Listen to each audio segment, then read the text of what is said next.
Welcome to another adventure. Before the video starts, remember to leave a like and subscribe. Now, enjoy the video. And remember to follow me on Twitch. In our last video, we checked out an SCP called The Factory, or a series of different factory at least, that had quite anomalous properties and was part of a SCP-001 idea. But apparently, it was a lot of things missing. A lot of people in the comment section was like, dude, you're missing so much, man. There's so much more to the story. Honestly, it was like everybody agreed. Everybody agreed that this video is not encompassing enough of the SCP-001, The Factory. So today we are gonna watch SCP-001 by SCP Illustrated, codename Dr. Bright. So now apparently this is the real juices. This is the real juices. Good day everyone and welcome back to SCP Illustrated Entry Log 90. It's been an entire month, but here I am with another video, and it's a big video. This is The Factory. It's like a very me, dog. popular My SCP-001 proposal that I'm extremely excited to be doing. Now this is an SCP tale, not an SCP file, so it has no object class, but in any event, please note that this video does contain swearing, violence, blood, gore, human experimentation, and the implied violence towards young children. You've been Without further advised ado, to. let's begin. You've been advised to. Now let's see. What's up? The following data release has been authorised by the following council members and administration staff. Access to SCP-001 is highly classified. To protect the true identity of SCP-001 from being leaked, several false SCP-001 files have been created alongside the correct file as decoys. All SCP-001 files are protected by a memetic kill agent.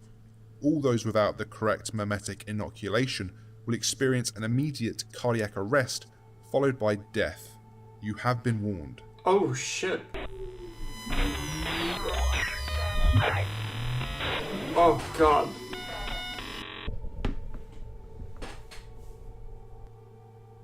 There's a lot of flashing, Doug. Jeez. Good evening, Doctor. No, don't stand up. And yes, I am who you think I am. Let's not make any more of this than it is.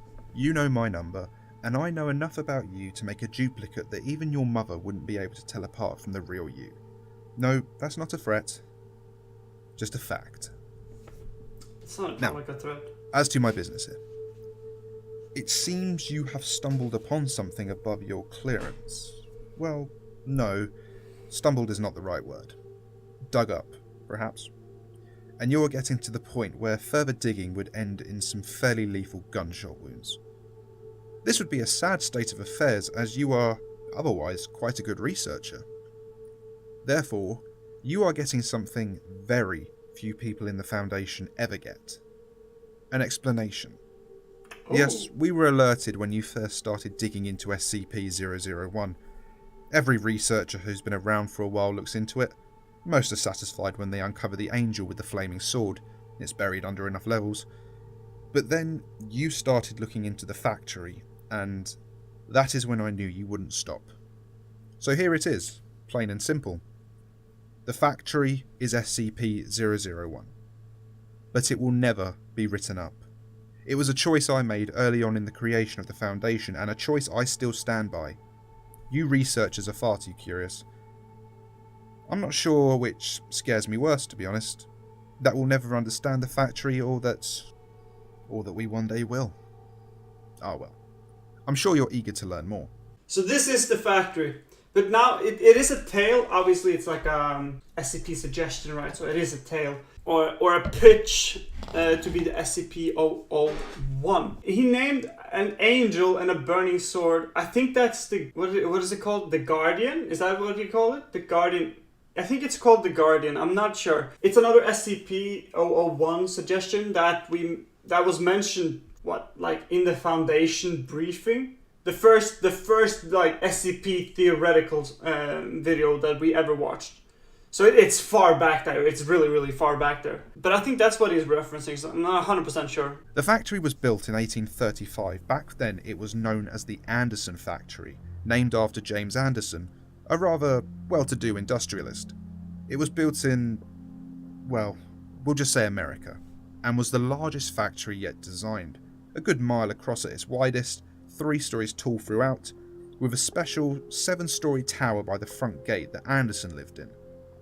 It was designed to be the ultimate factory, capable of taking care of everything, including the housing of workers. People could be born, work, live and die without ever leaving the confines of the factory. And work they did, on everything from cattle raising and slaughtering to textiles to everything else under the sun. Okay. Now, no one knows whether James Anderson was actually a Satan worshipper. It's just as likely that he followed some kind of pagan gods. What is known is that he was very exact in the building of his factory and in the placement of his machinery within it. Survivors claim the floor was engraved with arcane symbols that were only visible when blood flowed across them. But then, the survivors claimed a lot of things. What is known is that Anderson made his money on the blood and sweat, and sometimes body parts of the lower class. His journals indicate he thought of them as less than human, being put on this earth only to serve his will. Oh god, okay. Of course, so exactly at the time, no one knew about his predilections, and so people flocked to the factory. A place to both work and live at the same time? Well, of course people wanted in. Never mind the harsh hours, working conditions, sadistic security force and all the rest. Factory workers were forced to work 16-hour days, work only shutting down on Sundays between sunrise and sunset. Workers were not given individual rooms, instead sharing rooms with 8 other people, sleeping in shifts of 3. It's like so freakishly despicable. You know what I mean? It's kind of like, oh yes, we got room, we got a place to sleep for everyone. And then you have to share like a bunk bed with like 7 other people. It's like, oh god, what the fuck is this? 16-hour work days? Whew. That's a lot, dude. To be fair though, this was like the 1800s, right? So I guess 16-hour workdays at a factory probably wasn't that rare, do you think that? Maybe 16 hours is a little bit much, but like 12 hours? Probably, honestly. Medical attention was unheard of. I'm not sure though. If you were injured in the course of your duties, which most people were, you were expected to just keep working. Anyone too injured to work was dragged off by the security, never to be heard from again. Jesus Christ. For 40 years, the Anderson factory cranked out all sorts of things for people. Meat, clothes, weapons. Never mind that the beef might be mixed with human. Don't care that the weapons were forged in blood. No attention need be paid that the clothes were dyed with... Well, you get the idea. Rumours leaked out, but the products were so good, why bother? Until someone got out. Oh, sorry for stopping already. What the fuck, dude? That's some Findus shit, dog. So, okay, if you don't know, in Norway there was a big thing because somebody had put, a company had put horse meat into, it's like grounded meat, it's like meat that is like grounded up. It's the kind of shit you make patties of for burgers and stuff, right? And a company in Norway had put horse meat in it. So I was just like, oh shit, I know them. They're not American, they're Norwegian, but I know them. Well, actually, I think they're Swedish, I'm not gonna lie. Fucking Swedish. Always pay attention. But yeah, that's kind of wild. But yeah, that's true. That's actually true. They did that in Norway. Not human though, but horse. It's kind of like, it's similar. I never met the brave soul who managed to escape, but she managed to meet with President Grant, and in 1875 he enlisted my aid. At the time I was... well, it doesn't matter. We'll say I was military, kind of, and that my people were the same. 150 good men and some few women who were often given jobs that weren't supposed to be common knowledge. We'd been clearing out some Confederate holdouts and some of the worst things we found down south.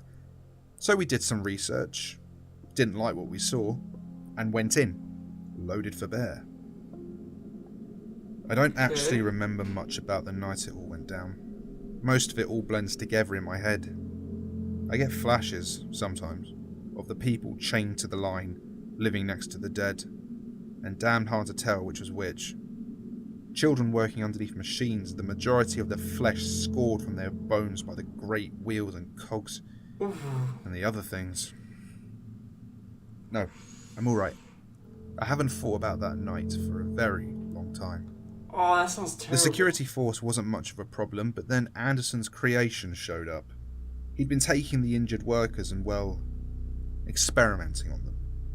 Men, if you could call them men, with multiple arms sewn together, some of them combined with animals. Horrible monstrosities out of mankind's worst nightmares. They kept coming, wave after wave of not quite living creatures. I lost a lot of good people that night. And then we found Anderson's breeding pits. Girls as young as 8, chained to the walls, forced to be nothing more than... I'm sorry. Even today, more than a century later, the memory makes me see red. When we finally found Anderson cowering in his office, we hung him from his tower window with his own entrails. As he died, he laughed, saying it didn't matter. We could kill him, but his factory, the factory, would go on. He was still laughing 24 hours later when we finally cut him down, had him drawn and quartered and then burned the remains. The entire time he uttered blasphemies that I don't like to think about. Well, he survived it? We spent a week cleaning that place out, freeing the workers, putting down the things we found in the basements and many lightless rooms. We pulled out things that were useful, stocked them in a house near the gate, tried to make sense of everything. 150 of us went into that hell pit that night and only 93 came out.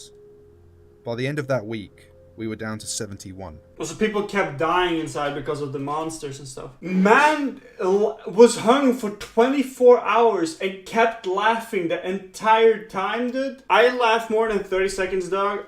I feel lightheaded. Yeah, he must have had some contact with some eldritch god or something anomalous at least. I mean, since it looks like he was doing worship, I would assume it's a god. Otherwise it would be a little bit strange to do worshipping. It doesn't seem... I mean, it could be. He's probably not involved with the Meccan god and the fleshy god. What is that called again? Who was that? The Sarkism. Is it Sarkism?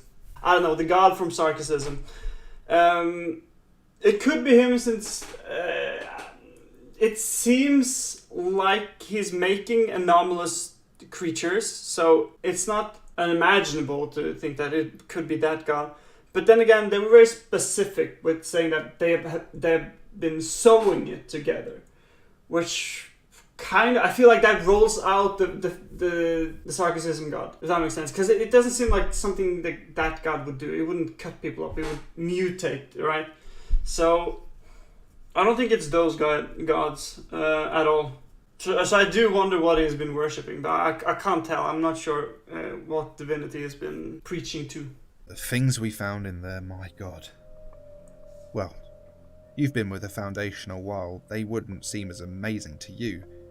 But we found toy guns that shot real bullets, a yo-yo that would flay the skin from anyone it touched, hammers that only worked on human flesh, Oh god. a breed of skeletal horse that ran faster than anything we'd ever seen, cloaks that seemed woven from the night itself, That's cool. and let men access a shadowy dimension that I get away from myself. We found tools both wondrous and horrible, and we were faced with a choice. I gathered my highest ranking, well, we'll call them officers, to me, and we tried to figure out what we would do. They all had opinions. The chaplain, he'd gone a little crazed, thought all these objects must be miracles sent from God, holy relics to be worshipped. Marshall and his little toady Dawkins thought there was a fortune to be made here, making and selling these things to the highest bidder. The Injun we all called Bass, due to his deep speaking voice, he called these things an abomination and declared that we should hunt them down and destroy everything we could find. And Smith thought we should take this stuff back to the president. The only one without an opinion was the old man, but he never said much of anything anyways. We argued for hours, days, trying to work it out. Me?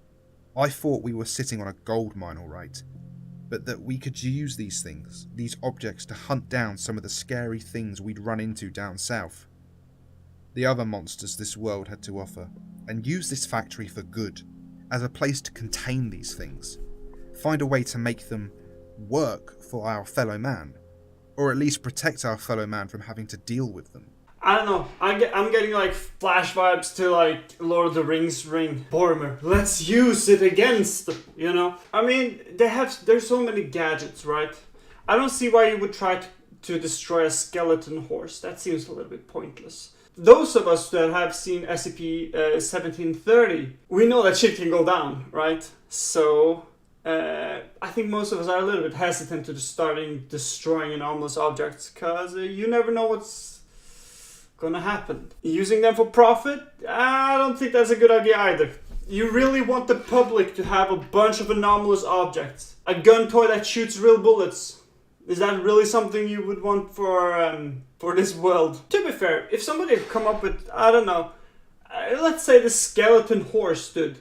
Undying horse that was faster and stronger than any other living horse, but it didn't die. Ooh, you can make some money on a horse like that. But it seems unwise. I don't. Maybe use it for your benefit. I mean, obviously, if I lived there and I was part of this, I would be like, oh, well, fuck yeah, dude, give me a hammer.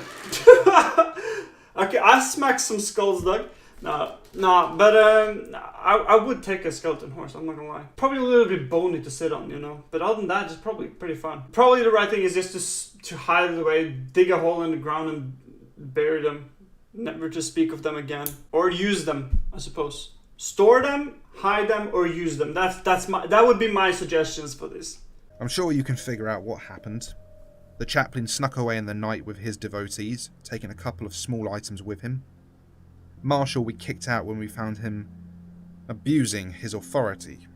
He promised he'd get revenge, and that little Dawkins shit led the rest of their group off with some of the juicier items. Ooh. Bass and his people tried to light the whole damn thing on fire, then just left when it didn't work. And Smith left to report back to the president. I did manage to get him to promise me he'd tell Grant the factory had been destroyed. I had big plans for that place. Of course, it was kinda hard to follow through on big plans when you only have 12 other people to work with, but it was a start, and it worked. For a while. We had these amazing toys, and finding people to work with us was easy. Back then, going off the grid was as simple as leaving town. We knew what we wanted, we knew what we could be.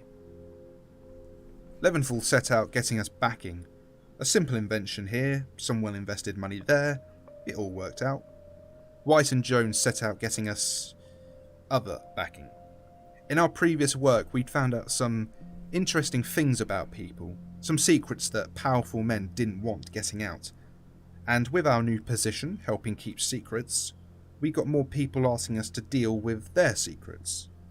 Blackmail is a dirty word, but it works. Oh, really? Bright, Archie and Lumi got to work cataloguing the items. Light and Bright's wife, the nurse, they made sure we kept ourselves healthy. No, it's just remembering Light. She had such unusual ideas about hygiene for the time. Brilliant woman. Cal, Fletcher and Karnoff dealt with training the troops. Tesla and Tamlin were in charge of figuring out how to take advantage of the items without making it obvious. These people became mafia. We were though, amazing. I swear. The city we built around the factory, which we took to calling Site Alpha, was self-supporting. Agents, researchers, operatives of all sorts.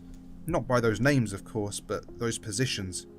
We expanded. Did Dr. Bright make the Foundation, according to this tale? It nearly sounds like it, right? He's getting researchers, agents, operatives of all sorts in the factory where they started. It's weird, isn't it? I don't know. I find that strange. I'm sorry. I'm an old man. I know I don't look it, but the body lies. The mind doesn't always remember right, and sometimes I get lost in my memories. Things get confused. But the long and simple of it is this. We used the factory. It always seemed to have more empty rooms to store things in. Back then that was the word for them. Things. No skips then. No. We thought we had the factory tamed. That's one of the reasons I refused to quit this job. If there's anything I can do here, it's remind people that we will never tame these things. Contain them? Yes. But as we saw with Abel, tame them? Never. Ooh! Able reference. If you haven't seen it, it's SCP-0... Oh boy, is it SCP-079? I don't know. But there's an SCP for Abel. And he has a pretty fun lore, interesting character. Quite extreme character, I will say. So if you haven't checked out that video, I would highly recommend it. But that's really cool. Because I really enjoyed that story. After a decade or so, we were pretty organised. The 13 original of us were being called by numbers, not names. We knew how to make things work. And if a thing or two vanished inside the factory still, and the occasional D-class? Well, yes, we had D-class back then. Disposable, that's where the D comes from. Had to have someone to test things on. Wait, actually? Tesla and Tamlin were both very firm about that. But yes, sometimes we lost people who didn't matter. Dr. Bright, was fond of saying it was the factory taking its toll. You can't get something for nothing. 1911 was when it all went wrong. Things, we called them fairies. An entire race of things living beside us. They could look the same as you or I. The only obvious difference was an allergy to iron. Yes, that's why we called them fairies. What? No, you haven't heard of them. Why? Because it's the one time the Foundation wiped out an entire race, root and branch. And I'm the one who did it. They wiped out an entire race, dog? What the fuck, dude? Wait, so they actually wiped out an entire race for the humankind? Why? Were they like hostile or something? Or anomalous? Is that why? I mean, they must have been dangerous in some matter. Otherwise, why would they hunt them down? Trying to kill off an entire race, that must have had some wild-ass consequences. We'd been hunting them for some time. We'd run into them a time or two before, come out on top. So when a certain royal asked us for help, of course we were eager to get them in our debt. We've always loved having people in our debt. We sent a team to help out, take care of what we thought was a hunting party. The next time we saw them, their heads were on poles, attached to the saddles of the creatures the fairies rode. When they attacked the factory. It was horrible. Oh, Jesus. 3 words, but they convey so much. I have never... I'm sorry. Please give me a moment. I've never told this part to anyone. You should consider yourself lucky. And if you ever tell anyone of what I'm about to impart on you, I will not just kill you, but everyone who shares your DNA in the worst ways possible. Okay, dude, You'll think Procedure 110 Montauk is a walk in the park compared to what I do to you. I don't know what that is. We lost. We lost. The things came and they destroyed us. Rode over our emplacements, slaughtered our people, shrugged off our weapons like they were nothing. I watched my 13 go down left and right just trying to hold the factory, and I, their leader, their friend, godfather to Bright's 4 young children, confidant, sometimes lover, always the confessor. I ran like a scared little schoolboy deep into the dark guts of the factory. I was chased by the things, always just one step ahead. I could hear them behind me, feel their breath upon my neck, and I came to a door I've never seen before. A bronze door, covered in Arabic script of some sort. I've never been one for languages, especially not the curvy bullshit the muscle men use. But I didn't care. They were coming for me, and I threw the door open and dived through it. Everything inside was different. There was a feeling of peace, that nothing could hurt me here. The light was this dark red, but still felt right. My ears were filled with the steady thrumming of a gigantic heartbeat. And in front of me were the remains of Anderson. It spoke to me then, but I'll be damned if I could tell you exactly what it said. What it told me was more meaning than exact. Well, what did you expect, dude? Sorry, sir, we just want to obliterate your race. Just don't fight back while we do it. You know, they got absolutely murked. That's fair game, dude. That's GG. Your motherfucking team got out-jungled, dude. That's how it works. You try to extinguish a race, dog. But now let's see what happened. He went into a bronze store. He saw Anderson. It offered me hope. It told me... It told me that each of the things we had used from the factory, no matter what we did with them, fed it, helped it grow. But if the fairies took the factory, they would destroy it. And we couldn't have that. It offered me a deal. It could remove this event, make it have never happened. All I needed to give it was us. Like your soul? I didn't want to. I knew it was a bad idea, but then I saw them again. My family, my friends dead. Dead by the hands of those bastards. I agreed. It smiled, and I found myself once more upon the ramparts, watching the horde of fairies crest the hill. My foundation alive once more. In my hands was a weapon. I won't bore you with the details, but we slaughtered them. Oh, so they actually and did with these new weapons, continued to slaughter them everywhere they lived, everywhere they bred. My fellow O5s questioned my decision, thinking we should save some in case we might ever need them. I overruled them. We moved away from the factory, shut it down, moved our things out of there. We changed the name from Things to Special Containment Protocols, focusing on containing them, not anything else. Ooh. The others were curious but understood I had my reasons. This means this is the founding fathers of the SCP, if you will. Wait, so he made a deal with Anderson. What did he do? Give him like his soul or some shit? Wait, so the factory could have been destroyed if this selfish bastard had just accepted it. It's not, oh well, it's not necessary that would have been better, but leaving the factory open? Seems like a bad idea overall. Who would you trust? A corpse in a dark red room behind like a copper Arabic door? Or fairies, Doug? Hello? Fairies, of course. This is what I don't get. You started the beef by hunting them down, right? That was your doing. It's not necessarily that they were like peaceful and they could have been like bad and things like that, but we don't know. But they attacked first though. And then they came and they could have eradicated the entire factory. But my man went like, let's redo.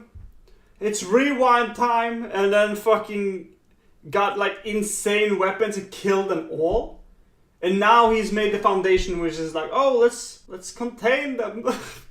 Selfish prick. If it is true that the factory is where all the anomalous things come from, or is linked to the thing that makes everything appear of the anomalous, the SCPs, then it's quite unfortunate they didn't let the fairies destroy them. But hey, they wanted to make money, have power. This is what they did. Oh my god. Bastards. Absolute bastards. I boarded up the factory, blocked it shut, buried it under a ton of rubble, saying it was too dangerous. I thought I'd gotten away with it, until I found a thing on my desk. One of the old toy guns that shot real bullets, and it had the factory label on it. I've sent people in from time to time to see what it might be doing.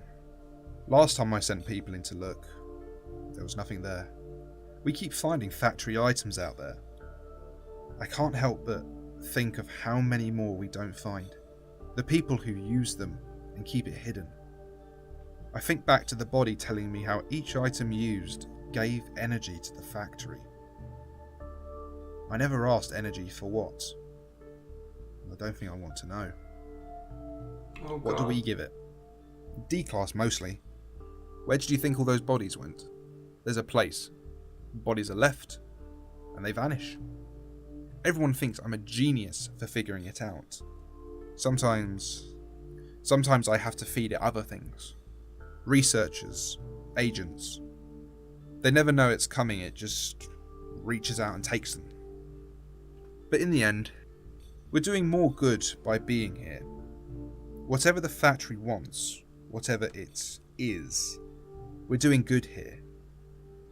I have to believe that. That is bullshit. And now you know. Are you happy? I didn't think so. You're a psychopath. Why tell you? I said I'm getting old, Everett. Should I die, someone will have to keep feeding it. Maybe you'll be different. Maybe you'll figure out how to stand up to it. But I doubt it.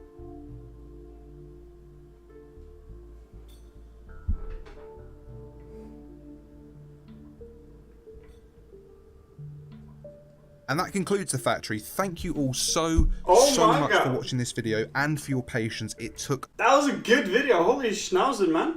That was really good. But what a fucking prick the doctor was. Absolutely. I mean, obviously it's a story. It's not necessarily that it's even true in the sense of this universe. But things like that makes me mad. It's like, dude, you could have stopped everything. You could have stopped the entire factory. Of course, it wouldn't be a cool story if it did, though.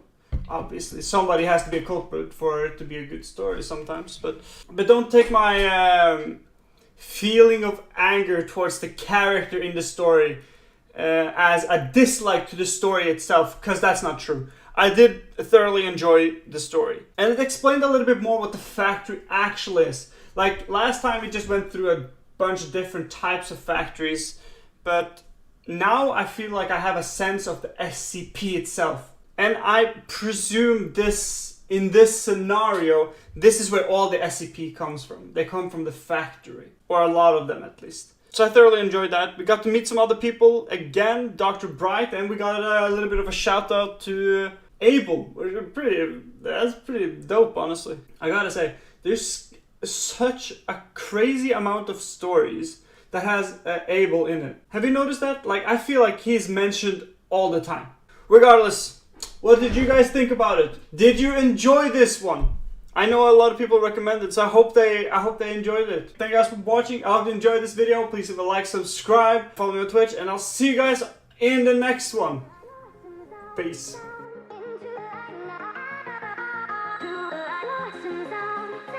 Into the light now.